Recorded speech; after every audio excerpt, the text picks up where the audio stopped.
Good evening. My name is Anthony Freeling. I am the Acting Vice-Chancellor of the University of Cambridge, and I'm delighted to introduce you to the first of the Cambridge Conversations of 2023. We've had over 600 registrations, and it's wonderful to be joined by so many alumni and friends of the university. Entrepreneurship has historically played a vital role in economic health of a nation and is a major focus of governments around the world, not least in the UK today, and is normally associated with trying to make money. Social entrepreneurship is not a new phenomenon, although some of the language really only dates from the last 20 years, but it is getting much more attention in recent years. But the question our title poses today, in part, is whether or not the profit motive prevents the ordinary entrepreneur from having a positive impact on society. Even if an entrepreneur is highly motivated by the potential to earn a profit, does that preclude them from having a social mission? Equally, while the main goal of a social entrepreneur may not be to earn a profit, but to implement widespread improvements in society, do they nevertheless not need to be financially savvy? With me to discuss these and other aspects of entrepreneurship today are Professor Andy Neely, OBE, Senior Pro-Vice-Chancellor for Enterprise and Business Relations, and Professor of Manufacturing at the University of Cambridge and a Fellow of Sydney Sussex College. Amongst his many accomplishments, he's written over 100 books and articles, including Measuring Business Performance, published by The Economist, and Performance Prism, published by the Financial Times. Then we have Professor Paul Tracey, Professor of Innovation and Organisation at the Cambridge Judges Business School and a Fellow of Hughes Hall.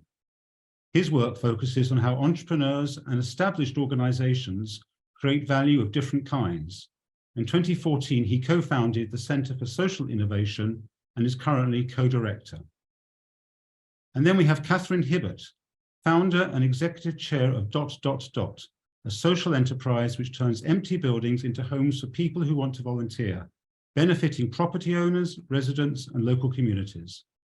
was launched in 2011 and since then has housed thousands of people across the UK for less than 66% of local market rents, while supporting residents to give time worth some £5 million to good causes. Thank you again for joining us. But I'll kick this off by asking each of the panelists in turn to kindly introduce themselves and tell us what they think is important about entrepreneurship and social enterprise. And I'll go first, if I may, to Katharine. Thanks, Anthony, and thanks very much for the introduction. I don't think I have too much to add to what you've already explained about what we're doing at ... So I guess I'll speak about what I find exciting about entrepreneurship and social entrepreneurship. And I think the thing for me that made me want to do it in the first place and keeps me going 12 years on is the fact that it's an opportunity to build an organisation that solves a problem and does it in a way that can be sustained and can grow. And so, you know, if you are very passionate about an issue, in my case, the housing crisis and the need to build communities and support people to get involved in causes they care about, it's incredibly satisfying to build. I kind of think about it as creating a machine, really, that has the output of cheaper homes and more volunteering. And I think the reason why ... works, and I think really crucial for social entrepreneurs, is finding a business model that lets you do that sustainably. And for us, that's because we satisfy a need for property owners, particularly in big regeneration schemes where they have large numbers of empty buildings, getting those buildings into use and keeping them safe, keeping them looked after, and using them to support community building and house people is a need that property owners have, which lets us be financially sustainable without donations or fundraising or government money. So that's what's exciting for me, is building something which solves a problem and does it in a sustainable way and that makes money. And that lets you do more and better in future. Thank you very much. Andy, how about you? Thanks, and great to be here this evening with you. So just to explain my role in the university as the Pro-Vice-Chancellor, part of my portfolio is enterprise and business relations. And so that's really everything to do with innovation, commercialization, startup spin-outs, and links with business. So I really worry about the way the university's ecosystem works to support innovation and entrepreneurship. I guess the thing, if I think about what's important about entrepreneurship and social enterprise, I think you can look at that at different levels, really. So for the individual, actually, I think it's just fun. I mean, Katharine's already alluded to this, the joy of building something that makes a difference in the world, that improves the lives of people. You worry about all sorts of different things. There are days that are fantastic, there are days that are truly tough, but it's overall, it's a really exhilarating activity to do, that notion of creating something that's having an impact. I think then you can also think about it from a society perspective, and entrepreneurship generally, and social enterprise particularly, is really important for society. It's how we make a difference in the world. There's no, if you think it through, there is no organization that exists that at some point wasn't somebody's entrepreneurial idea, and they wanted to create that organization. And so actually that's how we create new organization structures. It's how we get new products and services to the market. It's how we make people's lives better. And so it matters for society from that purpose. And then particularly for the university, we launched recently an economic impact report for Cambridge, looking at the impact that Cambridge had in the UK economy. We support something like 86,000 jobs across the country, 50,000 or so, just over 50,000 in East of England area, but the rest across the rest of the UK. So it's not just East of England thing, but the economic impact of the university was estimated at about £30 billion in 2020, 2021, 70% of which came from entrepreneurship and innovation related activities. So it's really important for the university in terms of how we have an impact in the world and get the ideas out of the university that are being created into the hands of people, ultimately to make people's lives better.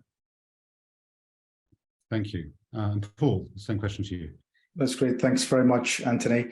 Yeah, I mean, I've been at the business school since 2003, so I had my first lectureship here. And when I first arrived in 2003, there was quite a lot of interest in entrepreneurship at that point, but there wasn't much interest at all in social entrepreneurship.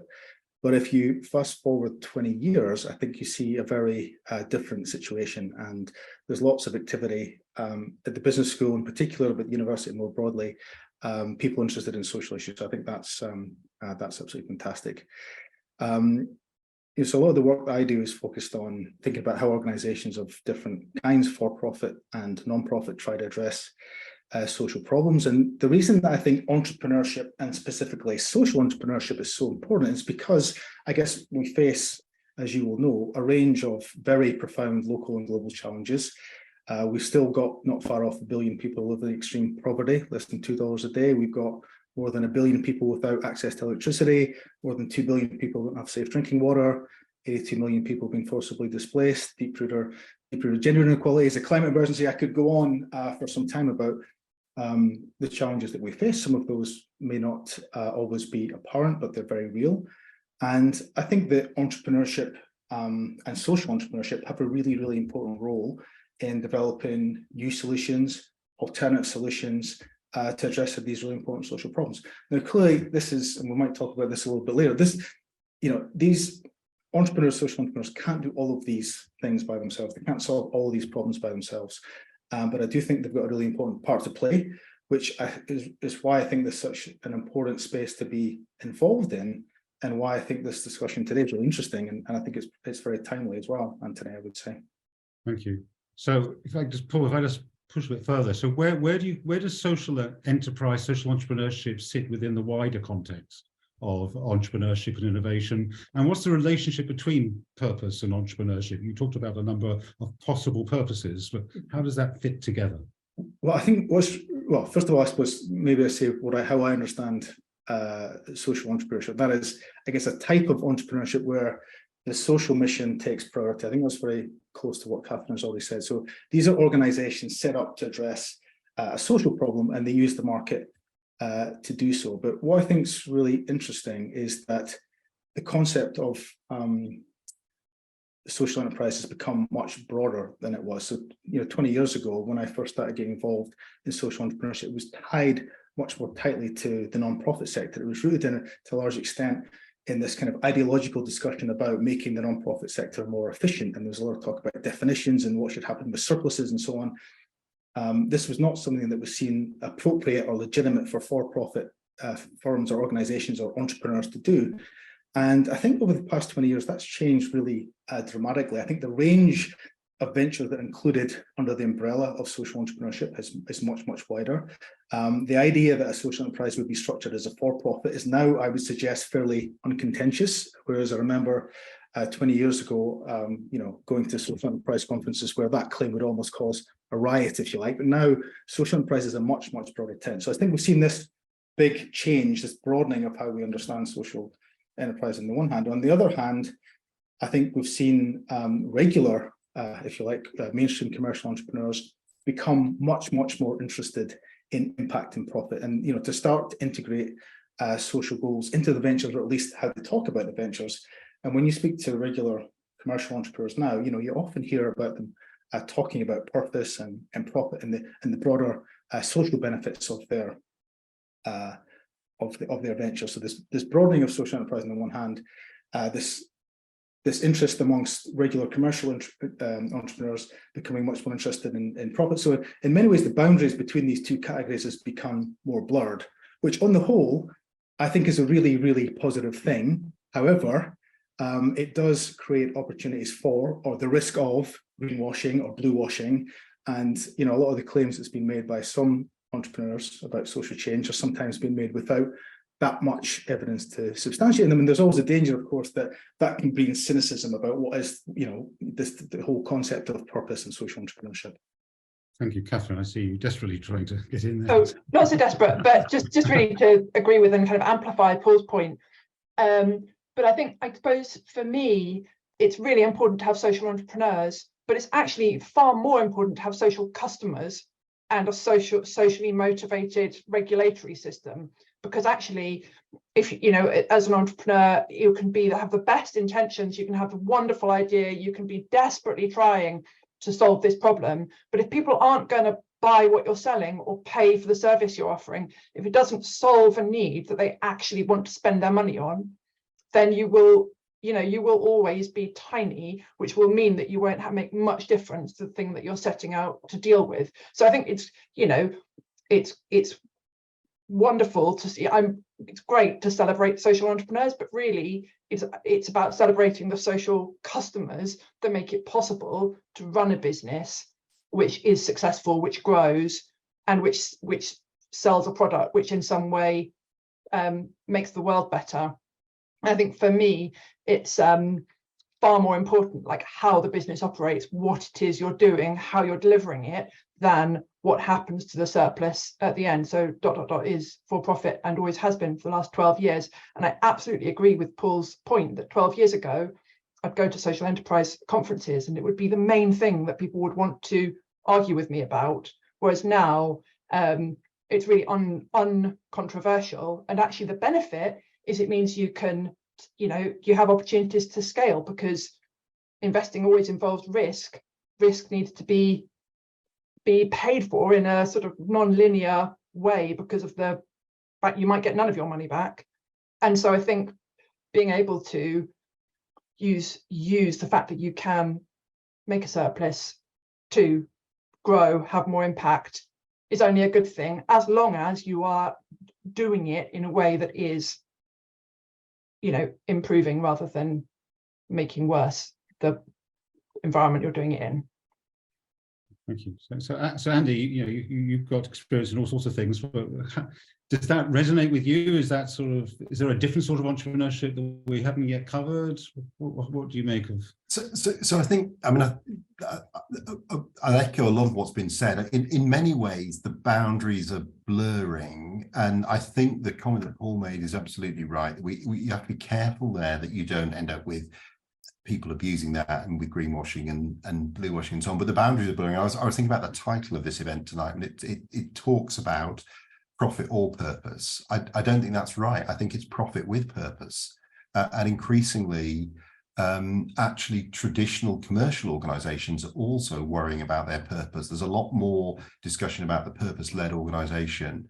I think that's partly the way that society is moving. It's partly customer expectations, it's partly reputation and brand, and it's also a generational shift. I think when I talk to the students now in the university, there's a lot of interest in how do we make a difference in our lives to a world that faces many of the challenges that Paul was talking about. And there's a real desire to make a positive contribution. So, but you can't do that without, as Katharine was saying, making a return which allows you to make the investment to scale the business. And so I think that the notion that it's profit or purpose is not really quite right. We really should be thinking about profit with purpose, and how we then better use that profit. Thank you. I'm just seeing there's a thing in the chat, which I'm sure you can see from John, saying I was a senior policy officer at Social Enterprise UK 12 years ago and would have argued then that social enterprises made surplus, and the key was what happened with that surplus, whether it was reinvested back into the enterprise or for the purpose it was intended. That's resonant, I guess, with some of what you were saying, Katharine. Well, I think I would actually, I know John from social enterprise circles, and I think I actually disagree on that point. Like I think the question is it acceptable for social enterprises to distribute profits to shareholders, to investors? And I would say it depends very much on your model, on what you're doing. And obviously, if you're distributing philanthropic funds or government money, then distributing money to shareholders isn't appropriate potentially. But I actually believe very strongly that if you are, take FAirPhone, which makes conflict-free mobile phones, take Bellu Water, which produces like the most environmentally friendly bottled water you can have, and actually they give their money to WaterAid. But Change Please, the coffee people, it's through the work that they're doing that they make their impact. FAirPhone could never have got to the scale it has done without venture capital investment. And I was working with the accelerator they were part of back in the very early days. They could never have got to the scale they are now without that investment. They would never have got that investment unless they were prepared to distribute their surpluses as profit. And I think it's horses for courses, but what you do with your profit is much less important to my mind than what you're selling and how you're delivering it. And I would just amplify Andy's point about the generational shift. I think also for an individual entrepreneur, having that sense of purpose, given that, as you say, it is fun, it's extremely satisfying to be an entrepreneur. It's also unbelievably hard work, and you need to understand the issue that you're dealing with in huge depth. And if you're not genuinely interested in it, if you're not truly excited about it, you're very unlikely to be prepared to put in the level of work that you're going to need to put in, and you're unlikely to be able to attract a team that's also going to put in that level of work. So I think having that purpose, I'd go as far as to say that if you didn't have a social purpose with your organization, I'm very lucky that I actually do care about the housing crisis, but if I didn't, you'd almost have to invent one to be able to be motivated enough, I think, to work that hard. And of course, you can be motivated by making even better cycling clothes or even better camping equipment, or it doesn't have to be for addressing one of the major social issues that we're talking about, but really caring about what your business is doing is much easier if it's addressing a really serious problem that affects society as a whole, and that is beneficial to success as an entrepreneur. Okay, thank you. Simon's put in a question in the Q&A question as well. I was going to pick up just on Simon's point, because this was something that you guys said sort of wasn't so much an issue nowadays. It sounds like it's a little bit of an issue still today. Would you help if we recognise that for-profit enterprise is not the norm, but is just one form amongst others, such as social enterprise? Is that fair, or are there norms, or is there a big long spectrum and things just fit all the way between? Andy, what do you think of that? Yeah, so I guess it'd be good to Simon might put the response to this in the chat, because I think there's a question for me about who the we is in we recognised that for-profit enterprise is not the norm. I mean, I think it's clearly the case that there are organisations that are pure charities, there are organisations that are social enterprises, there are organisations that are for-profit, but also then worry about donating some of their surpluses back to charities, but they wouldn't call themselves a social enterprise. There are others that are purely driven for profit. So I think across the world, we have an enormous scale of different types of organisations. I guess the underlying point, though, is that the dominant model is, for most people, is still a classic for-profit organisation. But what I do see happening increasingly there is that those for-profit organisations are trying to be much clearer about their purpose. And I think that's partly back to the employee value proposition. You know, people are asking the question of, why do I want to work with a particular organisation, and does it do something that resonates with me? And so you see some really good examples of organisations that are able to recruit very talented workforces when they get that purpose part of their agenda right. So I think actually my short version of answer to Simon is, I think people are recognising that wide spectrum. And I do think the notion of purpose-led organisations is just becoming much more important, as I say, partly around recruitment and retention of talent. You mentioned the word scale sort of at the beginning of your answer, and I just want to pick up on that a bit, because it strikes me that, from my experience, is that a very small organisation can be very worthy and satisfying, but it may not change the world if it's tiny. And some social entrepreneurs may be very content with being quite small, and some may wish to be very large. I don't know. I'd be interested, sort of, Katharine and then Paul, perhaps your sort of view on the scale question, how big you can be, and does that affect the answer to the spectrum at all? Yeah, I mean, I think it's, again, like as with the sort of business model question of what should happen to surpluses, it really does need to be shaped by the problem that you're trying to solve, who you are, what can work. You know, I guess the unsatisfying answer to the question is, like, the thing that works is the right answer. So there are lots of problems which are best addressed by tiny community. You know, for example, I met some people who were being supported by by Paul's department, who were setting up a safe dating app for adults with learning disabilities. I mean, that's a fantastic thing to do. It's also inherently a relatively niche market and needs to be relatively hands-on in what, you know, to keep people safe.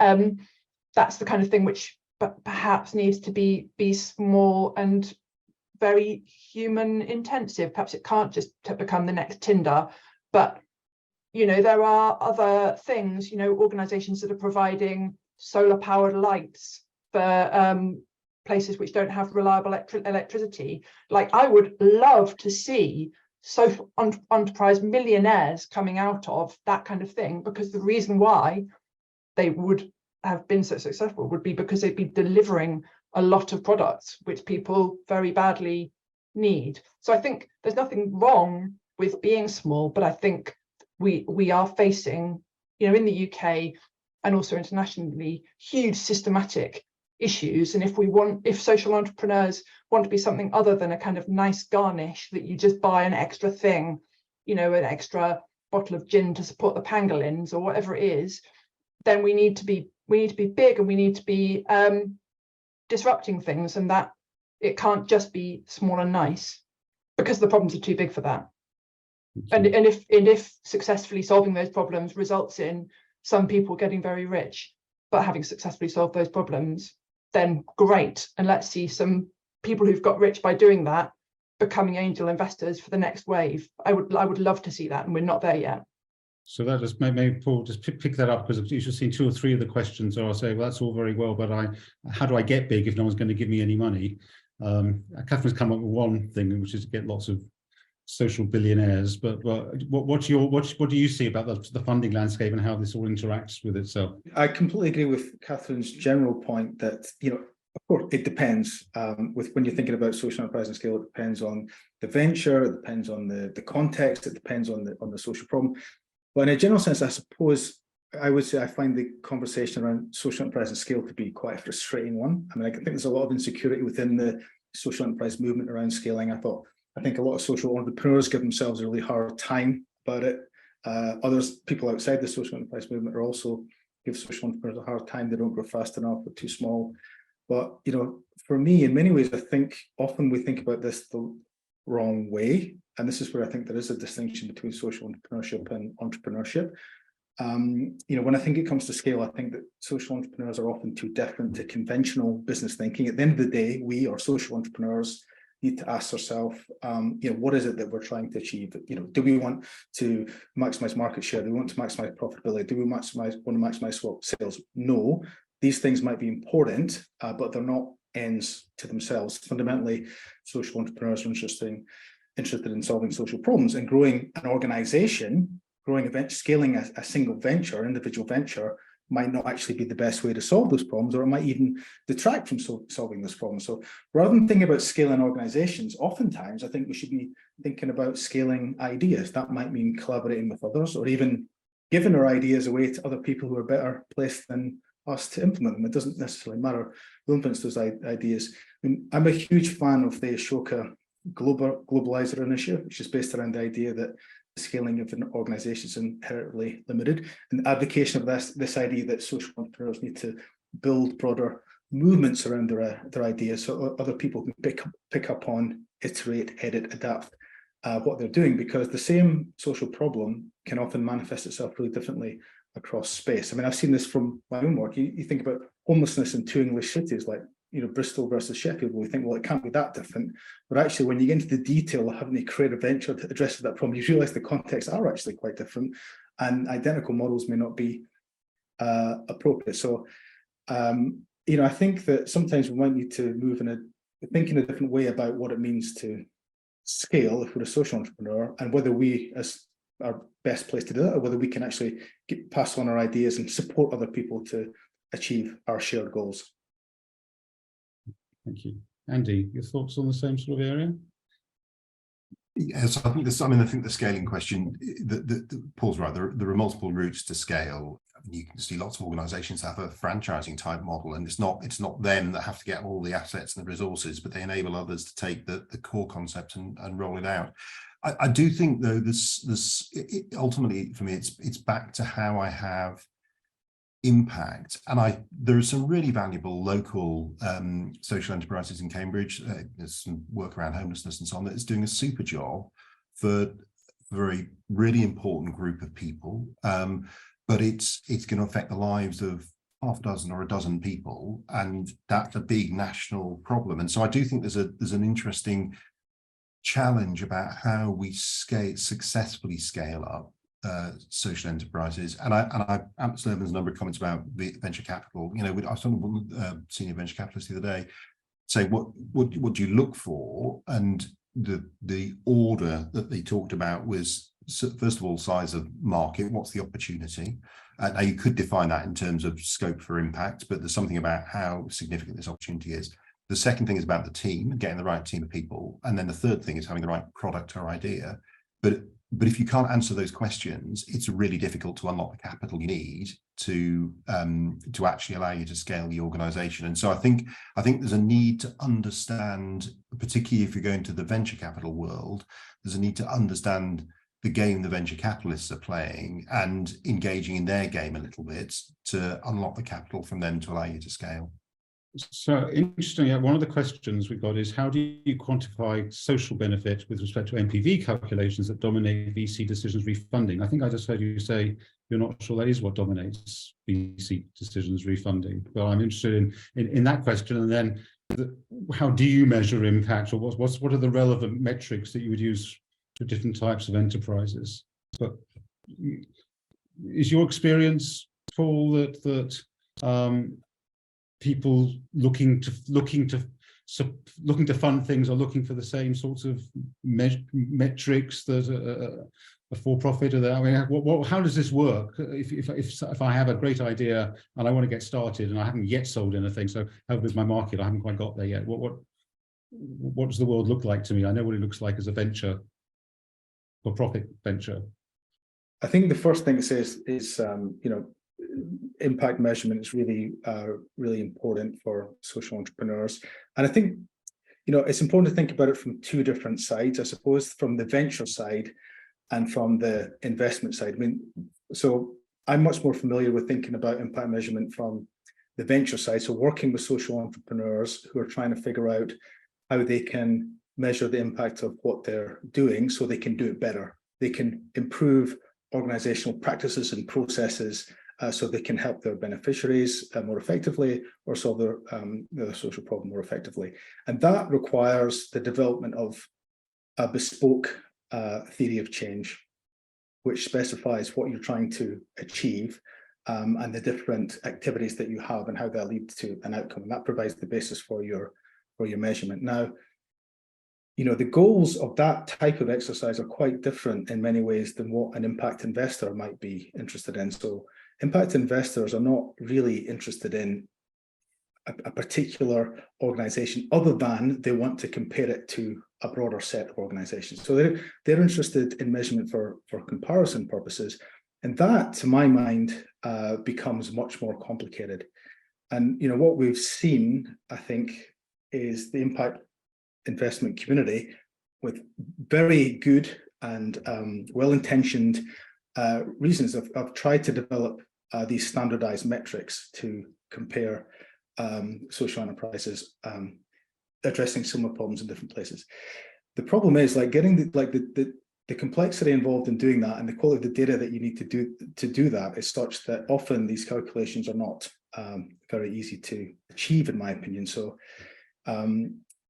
this idea that we can standardize measurement is not at all straightforward. I think this the other thing about when we start to think about metrics as well, oftentimes metrics, while they're very helpful, they can also start to distort behavior and distort performance sometimes. So what I've seen oftentimes in social enterprises, you might have a social enterprise that takes a particular metric as a way of measuring its performance, and that becomes the end in itself, and that can actually sometimes undermine the actual goal that you're trying to achieve. So take a really simple example. Imagine you're trying to measure the impact of a social enterprise that is interested in solving long-term unemployment. So a common metric that I've seen used might be the proportion of beneficiaries that get a job and stay in that job for X number of months. So you might think that's a perfectly reasonable way to measure the impact of that venture. The problem is that what often happens is that incentivizes social enterprises to focus on maybe the easy beneficiaries. So they start to look at the people who, have some qualifications, who don't have mental health issues, who, don't have other more complex needs, more complex problems. And so you see that this metric, which is designed, very well intentioned, designed to, measure the impact of this enterprise, actually starts to undermine the very essence of what it wants to do. Thank you. Katharine, you wanted to comment? Yeah, and I just wanted to really to kind of follow on from what Paul's saying about the difficulty of measuring social impact. I think it's also, in talking about this really important to remember, because we started this strand talking about how does this fit in with the VC assessment of businesses. I think it's also really important to remember that there are an awful lot of problems that are not amenable to being solved by social entrepreneurs, or social enterprise, and particularly not scalable, fast-growing social enterprises of the sort that VCs are going to sort of put money into. Alongside the work I do at ... I'm also the chair of a housing association. We provide affordable housing to people who need social housing. I've also been a trustee of a charity for brain injury survivors. The work that we're doing on both of those fronts absolutely needs government funding and philanthropic funding. There is no business model that is going to help people who are extremely disabled following a brain injury to live a thriving life. So I think we also need to be realistic about the kinds of impacts that we can expect to create through self-sustaining businesses which don't need any outside money. And it does worry me, and I think it's something that we've seen in the past 12 years of austerity, an expectation that it's possible to solve all of these problems through businesses. So I'm extremely excited about the potential of social impact. I think it's really important, as Paul says, to measure the impact you make so you can do it better internally, and to measure it so that you can satisfy your backers, your customers, your other stakeholders, your funders. But I think we do also need to bear in mind that it's not a panacea, and it's a cop-out socially and by the government to pretend that it can be.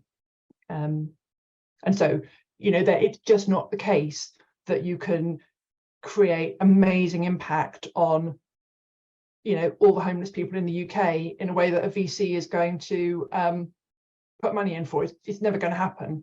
Or maybe it will, and maybe I just haven't thought of it, and hopefully someone on this call will, and make a million, become a billionaire, and then you can come and invest in ... But you know, I don't think it's I think we need to be realistic.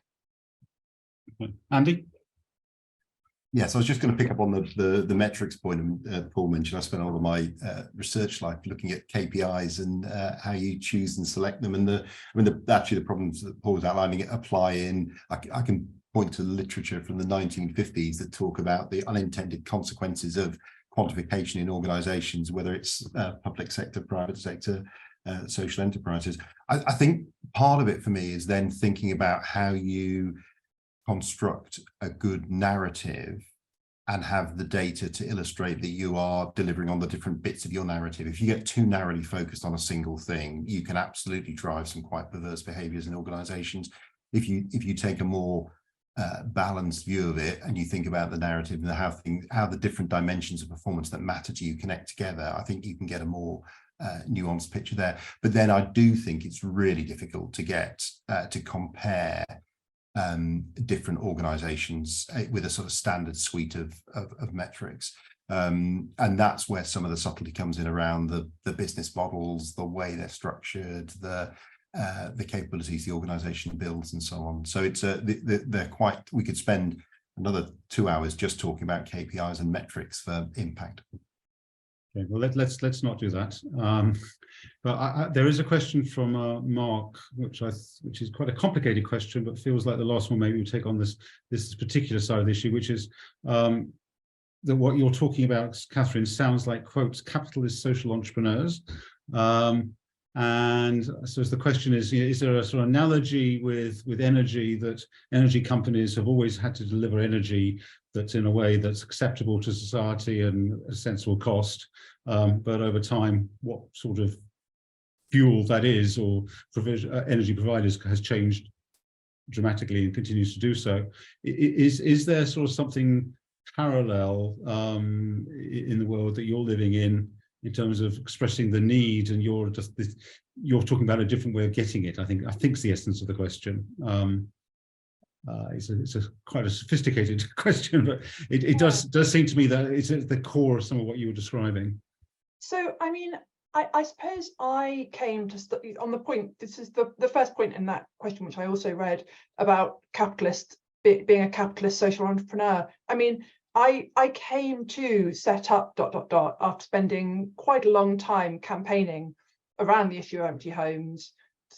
I wrote a book about empty homes. Which was also about squatting and the squatters who live in them. Spent a long time in that community. It's a topic that I am furious about, to be honest. I am furious that we as a country are not providing adequate housing for very large swathes of our population.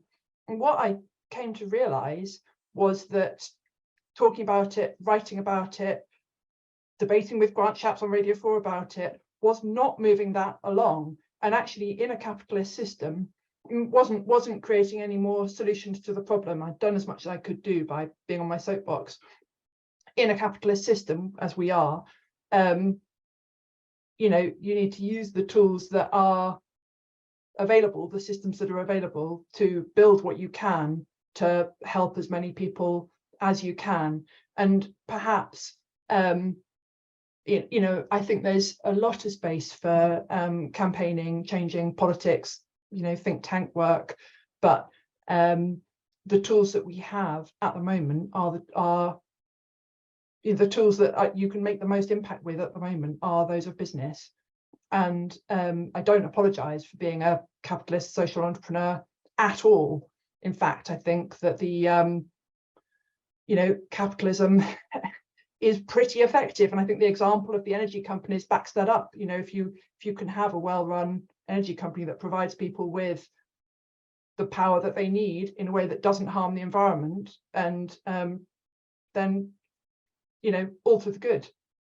Thank you. Andy?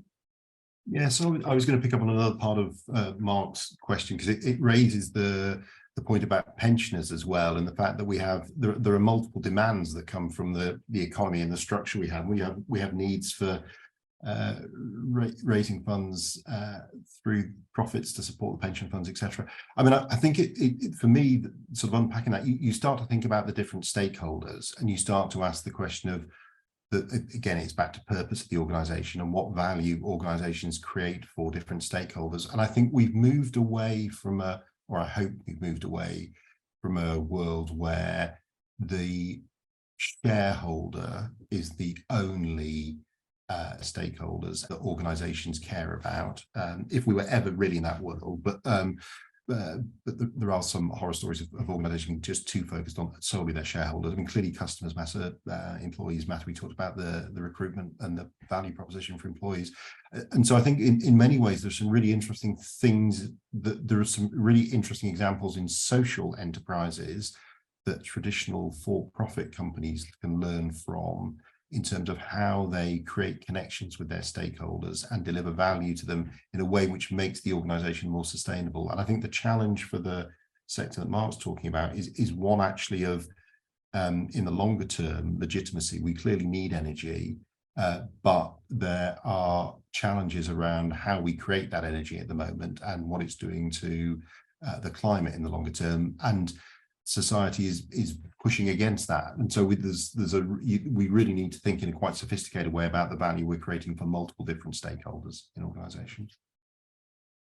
Thank you. Can I move us a bit away from that sort of discussion? We've talked a bit about regulatory. Katharine mentioned right up front, there's a few questions about governments and the fact that one is into politics, and I think there are definitely people who think that none of this should be done by businesses at all, but government should do all of that. And then someone's with the chat that's that risks running into politics rather than sort of consistency. So Paul, obviously, maybe you first, or what you think about sort of regulation and the role of government and how that all interplays with this in the real world rather than the sort of pure capitalist economic world you might imagine.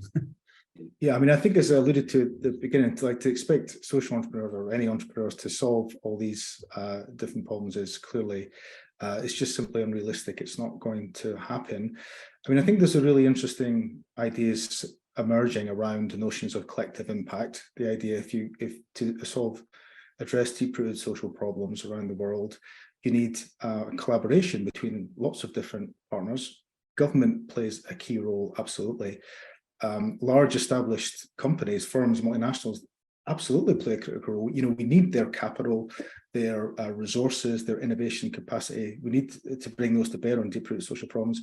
And, you know, linking to a point that Katharine made earlier, we also need traditional charities and NGOs and nonprofits. I think one of the unfortunate byproducts of the rise of the social enterprise movement is that traditional charities and NGOs have been marginalized, almost stigmatized, having to pretend to be these social entrepreneurs. So we need all sectors of the economy to collaborate in a way that's not happening, certainly in this country, to the extent that it could do. And we need to think about collective solutions to these problems, working across sectors to change systems and institutions, rather than thinking about organizations or sectors working individually and on their own. That would be my view. Katharine, you mentioned regulatory as sort of an issue. How much does the government sort of either help or get in the way of you? Well, I suppose I think that all entrepreneurs of all sorts need reliable, consistent regulatory framework. And actually, I think when you look at, for example, there is no point in having a contract with anyone if you don't have ready access to the courts to enforce that contract if you need to, and everyone involved knowing that you have that ready, swift, reliable access to the courts to enforce it if you need to, actually saves you from having to enforce those contracts very often at all. And I would say that my experience of running, quite aside from the social impact side of things, my experience of running a business at all has got harder in the last 12 years as things like reliable access to the courts has, not because we go to court, we hardly ever do, but when people know that you can't quickly do it, it becomes much harder to just run a successful business at all. So I think that having a government which creates that stability and reliability is essential to businesses of all sorts. But as you would say, the Resolution Foundation earlier this week had a report showing that about 1 million people who should be on the living wage aren't actually getting the living wage. The government is not actually currently enforcing the employment protections that you have. I find it quite, I'm very proud to run an organisation that pays the London living wage. We funded a barrister to set out the legal issues around the mechanism by which we house them. We published that to make it clear what the minimum standard property guardians, that's the nature of our business, what minimum standard property guardians should expect. But I think it is, so I see it as being part of being an ethical business to obey the spirit of the law, regardless of whether it's going to get enforced or not. But I think that the stripping back of enforcement of minimum standards around housing, around employment, is a really concerning thing that has happened as a result of austerity, which does businesses that want to have a positive effect in the world no good at all, because if people can bend the rules without penalty, then people will. That's human nature. So it makes one's ethical stance even more expensive than it already is. So I think for me, it's not a case of more regulation needed. At the moment, it's a case of consistent enforcement of regulation. Thank you. Some interesting questions about regulation and innovation. I'm going to actually jump us to the few questions which are sort of about what are the hurdles you face, how do you make it more attractive to different sorts of people. I'm going to extrapolate that a bit from sort of just what makes a successful entrepreneur? Is there a particular set of skills that are particularly important? Can anyone be an entrepreneur? Andy, you start from your general experience. So I think it's a long list of skills. So I won't try and list them all, but the first one I would start with, and this is more a characteristic, but I think resilience. Katharine sort of alluded to it. It's hard work. You need to really be passionate about what you're doing. You also need to be able to take some knocks on the way and then get up and go again. So resilience, I think, is a fundamental one.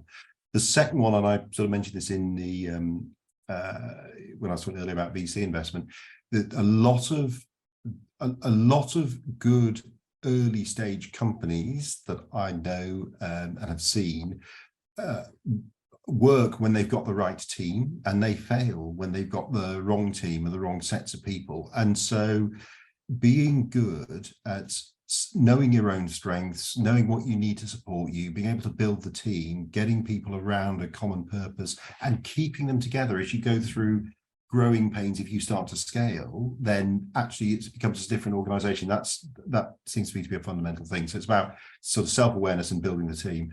And then I think there's a real need to be both strategic and quite operational. So you find yourself thinking about what the right business model is and how you'll position this organization, but also rolling your sleeves up and getting involved in operational nitty-gritty. So it really is a very varied set of skills that I think you need. Clearly, those rarely rest in a single individual. And so that's why then the team becomes such an important piece.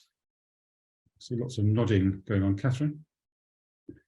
I think everything that Andy said is right, and I agree. But I think I'd also go back to the point Andy made at the beginning, which is that it's also really fun building something and bringing together other people who have different skills from you and who you can enjoy working with and who you can work with through. I think some of my most satisfying weeks of work have been the times when I've been sort of shoulder to shoulder with colleagues at ... dealing with really hard problems, really, weeks when you think that you might not still be in business in a couple of months' time, and you get together, you put your heads together with other people who have different skills from you, who care as much as you do about this thing that you have already built and would like to continue to build. And it's extremely painful and stressful at the time, but you can look back on it as the times when you've really done your best work. And I think that really you need people with different skills around the table in that kind of situation.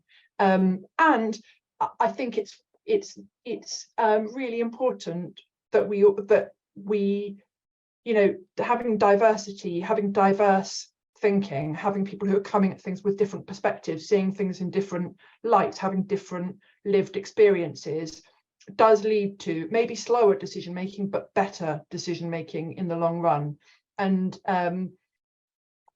you know, it is if you have an idea that you're passionate about, I would absolutely encourage people to give it a go. I don't think there's one type of personality that is the right type of personality, although some of those characteristics that Andy mentioned, the resilience, the sort of, I mean, bloody mindedness is the rude way to talk about it, but the persistence and the willingness to be wrong. You know, the odds are against you, so you do need to be prepared to get it wrong. But you know, I did a philosophy degree, you know, when I was an undergraduate at Cambridge, and I would never have thought that it didn't occur to me until much later that entrepreneurship could be the right thing for me, but it actually has absolutely suited my personality to a T. And so I think yeah, don't be deterred if you don't think you fit the mold, because actually coming at things from a different perspective, having that diversity of thought, we really need that, and we need a lot more of it in social entrepreneurship and entrepreneurship in general. Thank you.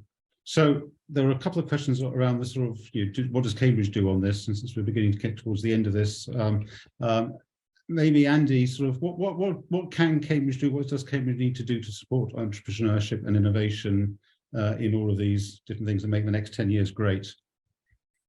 So, I mean, I think we've got a really, in many ways, a really strong ecosystem. It's grown up over the years. We've got programs around giving people the right skills. We've got source of capital. We've got a good angel community. We've got programs like the ones that Paul run in the business schools supporting social entrepreneurship. We've got more and more going on in the colleges, etc. We've actually got quite a big program going on at the moment called Innovate Cambridge, which is asking exactly this question of what do we need to do in the next. What do we need to do now to make Cambridge as an ecosystem have as much impact in the next 10 years as in the last 25? And the way we've been couching that is saying, well, there are certain sliding door moments in Cambridge's history where particular decisions were made which have really shaped the way the innovation ecosystem works. So one illustration would be Trinity College's decision to set Science Park up 60 odd years ago now, first science park in Europe, really important decision at the time. And with the benefit of hindsight, really powerful decision. The university's policy around IP, which is relatively liberal, really important to encourage people in the university to think about innovation. And so we're having exactly that conversation about the city. One of the things I would say is I think we need to really manage quite carefully the social impact of innovation and entrepreneurship. So there are parts of Cambridge has got a terrible position of being the most unequal city in the UK, and that's partly a function of the success around some of the innovation entrepreneurship that's created new opportunities, new companies, but also in some cases made it expensive to live. Infrastructure is a problem for the place. So there's all sorts of wider social issues that we need to think quite carefully about. At a very practical level, I'm really excited by the stuff that's happening in the colleges. And what I've noticed in the last 2 or 3 years is the number of different Cambridge colleges who are starting their own innovation and entrepreneurship activities. And you get that real sense of buzz and excitement then amongst the student body who are exposed to some of these ideas and going, oh, I could do something in this space. And I think that's a really exciting development. Thank you. Paul, you're a professor at the Judge Business School. We were talking about skills. I imagine that's part of the thing that you spend some time on. But from your perspective, what is it Cambridge can and is planning to do? Well, I mean, I think the first, I mean, I agree with a lot of what Andy said. I think, you know, one of the reasons Cambridge has been so successful is building its ecosystem, but it's kind of led a thousand flowers bloom, if you like. There's loads of interesting things going across many departments and many colleges. I mean, with regard to the judge specifically, I mean, I think we've got some great initiatives on entrepreneurship, social entrepreneurship. We've got specialist degree programs, accelerator programs. I think the key for the business school is in some ways is to figure out exactly how entrepreneurship, social entrepreneurship fits in to the future work and career trajectories going forward. There's a lot of people who don't want a traditional career path in established organizations, but don't necessarily want to create a high growth venture either. And so figuring out how we tailor our programs to meet these new ambitions of this new generation of people, I think is going to be really important. I mean, I also think that, you know, Andy makes a really important point about the need for the university, including the Judge Business School, to connect with people in the community in local Cambridge. I mean, I remember speaking to one person who runs a community social venture in Cambridge, who was going to come to an event at the Judge Business School, and she said that she walked up to the front doors, and she was just so intimidated by this building in front of her, she turned around and walked in. She couldn't walk through the doors. So we have to find a way to engage with people who feel intimidated or excluded by, you know, this kind of what's perceived as this elitist place. So we need to think about that carefully, I think. Thank you. So thank you to the audience. I'm afraid I'm running out of time, therefore I can't ask any more questions. I have one I'd like to close with, and I'll start asking Katharine, which is, what's the one thing you would say to someone just starting out in entrepreneurship or social enterprise? Katharine. Well, I suppose I would say go for it.